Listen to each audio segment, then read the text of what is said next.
Būdvytis – mažas kaimelis Lazdijų rajono pakraštyje. Būdvytis skaičiuoja kelis šimtus metų. Nors kaimelis ir mažas, bet jame apsilankius galima pamatyti nors ir paprastų, bet įdomių, akiai mielų reginių.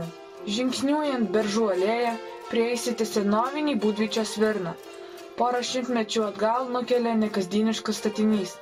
Svirnas su pagrindiniu įėjimu ir priesvirniu, paremtu 6 kolonomis. Tai vienintelis Lietuvoje išlikęs 3 aukštų dvaro svirnas, pastatytas 1803 metais iš maumedžio medienos. Paėjus už svirno atsiveria nuostabus reginys – Būdvyčio dvaro sodas, kuriame telkšo tvenkinys. Būdvyčio dvaras minimas nuo 1744. Manoma, kad tvenkinį dvarininkų liepimu kastuvais iškasė baudžiauninkai. Netoli Būdvyčio tvenkinio, tame pačiame buvusio dvaro sode, praeivio akis būtinai užklius už vienišai stovinčios koplytėlės.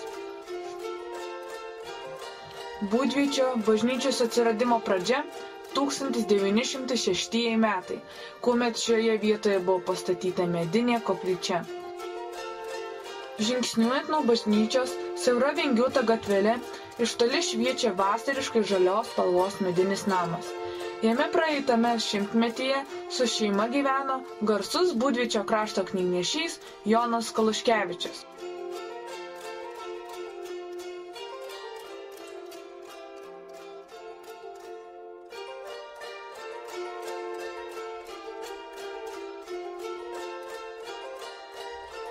Šalia namo, knygnešio sodyboje, stovi paminklas Būdvyčio krašto žmonėms nukentėjusiems per Lietuvos okupacijas.